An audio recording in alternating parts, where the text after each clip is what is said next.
Hi friends, welcome to my channel KVL Prasanna vlogs. ఈరోజైతే కలేకాయలతో పప్పు చేసి చూపిస్తున్నానండి మీకు. ఈ కలేకాయలు అనేది చాలామంది ఊర్లలో, కొంతమంది ఊర్లలో దొరకదు. ఇక్కడైతే మాకు దొరుకుతుందండి. ఈ కలేకాయలని ఇలా సగం కట్ చేసి పెట్టేసుకోవాలి, బాగా వాష్ చేసి పెట్టుకోవాలి. ఇది పాతకాలం లాంటి వంటలండి ఇవన్నీ కూడాను. ఈ కలేకాయలు మనకు కొన్ని చోట్ల దొరుకుతూ ఉంటాయి. అందుకని నేనైతే కలేకాయలు ఇవన్నీ పెట్టడం వల్ల పిల్లలకి మంచి విటమిన్స్ వస్తాయి. పైగా మన వంటలు, పాతకాలం వంటలన్నీ పిల్లలకి మనం అన్నీ నేర్పించాలని ఖచ్చితంగా నేర్పించాలనే ఉద్దేశంతో అన్ని రకాల వంటలన్నీ చేసి పెడుతూ ఉంటాను. ఆనియన్స్ అవి ముందుగానే కట్ చేసి పెట్టుకున్నాను నేనైతేను. పెసరపప్పుతో చేస్తే ఇది చాలా టేస్టీగా ఉంటుందండి. ఈ కలేకాయల్ని అద్దం కోసి పెట్టేసుకోవాలండి, తరిగేసి. పెసరపప్పును కూడా బాగా వాష్ చేసేసుకొని అందులోనే మనము కట్ చేసి పెట్టుకున్న పచ్చిమిర్చి, ఆనియన్స్ వేసేసుకోవాలండి. ఇప్పుడు ఇందులోనే పచ్చిమిర్చి వేసుకుంటున్నానండి. కారం తగ్గట్టు వేసేసుకోవాలండి. కందిపప్పు కూడా వేసి చేసుకోవచ్చు మనం, కాకపోతే పెసరపప్పు అయితే టేస్ట్ అనేది చాలా బాగుంటుంది ఈ కలేకాయలకి. అలాగే ఆనియన్స్ వేసుకోవాలండి. ఆనియన్స్ కూడా వేసేసుకోవాలండి. తెల్లగడ్డలు వాడే వాళ్ళు ఉంటే తెల్లగడ్డలు వేసేసుకోండి. నేనైతే తెల్లగడ్డలు వాడనని చెప్పి ఇలా వేస్తున్నాను.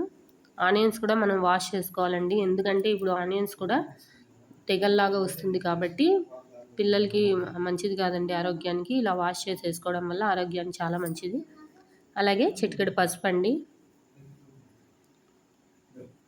ఇది క్లోజ్ చేసేసి మనము 3 విజిల్స్ వరకు, కుక్కర్ విజిల్ వచ్చేంత వరకు వెయిట్ చేస్తామండి. దయచేసి ఛానల్ ఎవరైనా కొత్తగా చూస్తున్నట్టయితే సబ్స్క్రైబ్ చేయడం మాత్రం మర్చిపోవద్దండి, మీ సపోర్టు. ఇప్పుడు విజిల్ పెట్టేసుకుందామండి. ఒక 3 విజిల్స్ వస్తే, పెసరపప్పు కాబట్టి మనకు తొందరగానే ఉడికిపోతుంది. సిమ్లో పెట్టుకుంటే మనకి పెసరపప్పు అనేది పొంగకుండా ఉంటుందండి. కందిపప్పు అయితే మనము సిమ్లో పెట్టుకున్నా కూడా పొంగదండి పైకి, కాబట్టి పెసరపప్పు కాబట్టి కొద్దిగా సిమ్లో పెట్టుకొని విజిల్ పెట్టేసుకోవడమే మంచిది. చూడండి, విజిల్ అయితే అయిపోయింది. 3 విజిల్స్ వరకు వచ్చేసింది. ఇప్పుడు అది హీట్గా ఉంది కాబట్టి అంతలోపల మనము ఈ కలేకాయలు, ఆకాయలు అంటారు కదండి, దీన్ని కాస్త వాడ్ చేసుకోవాలండి. కడాయి పెట్టేసుకొని జస్ట్ ఒక 2 సెకండ్స్ అలా వాడ్చుకుంటే సరిపోతుంది. ఈ పప్పు కూడా యాజ్ ఇట్ ఈస్ మనకు మామిడికాయ పప్పులాగా టేస్ట్ ఉంటుందండి. మంచి విటమిన్స్ ఉంటాయండి దీంట్లో కూడా. మనకు కాల్షియము, పొటాషియము, ఇలా మంచి విటమిన్స్ ఉంటాయి. కాబట్టి ఇలాంటి పప్పు చేసి పిల్లలకి పెడుతుంటే రకరకాల కూరగాయలతో పిల్లలు కూడా ఇష్టంగా తింటారు. అలాగే కడాయి పెట్టేసుకున్నాక ఆయిల్ వేసుకోవాలండి. అలాగే పోపు దినుసులండి, ఆవాలు, జీలకర్ర వేసుకోవాలి.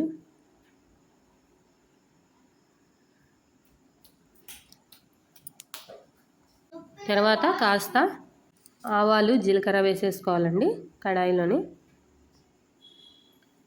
ఈ చిటపట అనేంత వరకు వెయిట్ చేసి ఇంగువ వేసుకున్నాను నేను ఒక చిటికెడు.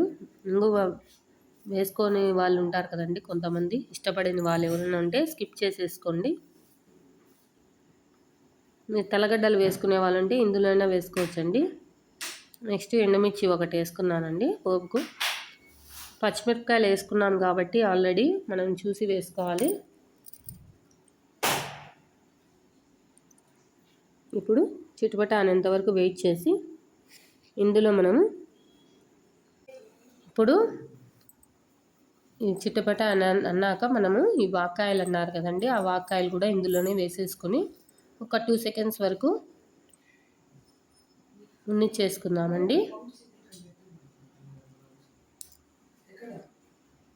ఇదన్నీ ఈ పప్పు అనేది చాలా టేస్టీగా ఉంటుంది. మనం ఇందులోకి వడియాలు కూడా వేసుకుంటే చాలా బాగుంటుందండి టేస్టీగా.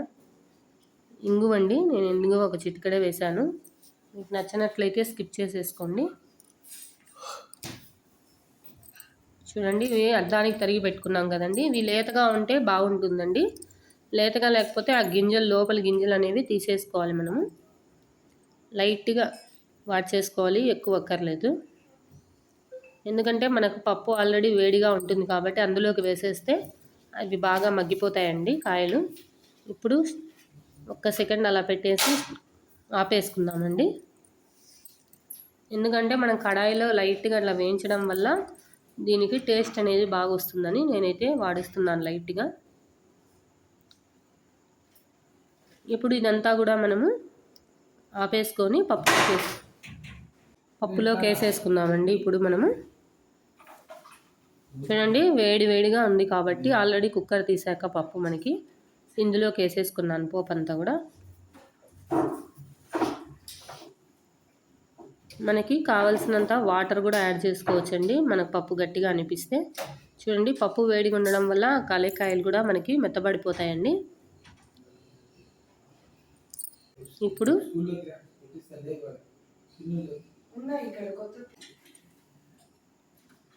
ఇప్పుడు ఇందులో లైట్గా నేను వాటర్ యాడ్ చేసుకుంటున్నాను. కొంతమందికి గట్టిగా ఉంటే ఇష్టపడతారు, లైట్గా పల్చంగా ఉంటే ఇష్టపడతారండి కొంతమంది. నేనైతే లైట్గా ఇలానే చేసుకుంటాను, ఎందుకంటే మనకు ఆల్రెడీ పెసరపప్పు అనేది కొద్దిగా గట్టిగా అయిపోతుందండి చల్లారాక పప్పు అనేది.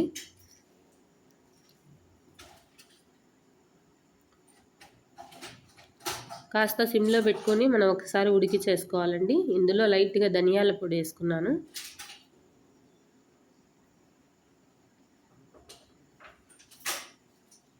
ఒక 1.5 స్పూన్ వరకు ధనియాల పొడి వేసుకున్నానండి.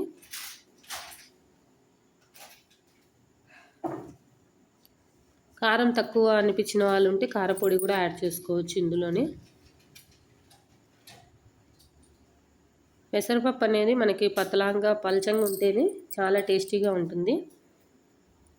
నేను లైట్గా కారపొడి కూడా యాడ్ చేస్తున్నానండి, 1/2 స్పూను.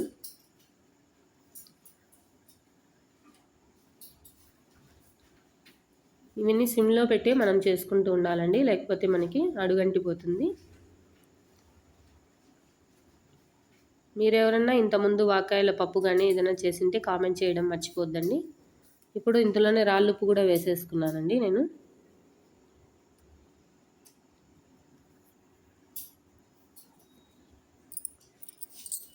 రాళ్ళుప్పు కూడా యాడ్ చేసుకుంటే ఒక్క సిమ్లో ఒక 5 మినిట్స్ మనకు పెట్టేసి దించేసుకోవచ్చండి. చూసారా, పప్పు అయితే రెడీ అయిపోయిందండి. ఇప్పుడు బాగా ఉడికిపోయింది కాబట్టి దీన్ని సిమ్లోనే కాసేపు పెట్టేసుకోవాలండి. దీని తర్వాత మనం సర్వింగ్ బౌల్లోకి వేసేసుకుందాము పప్పునంతా కూడాను.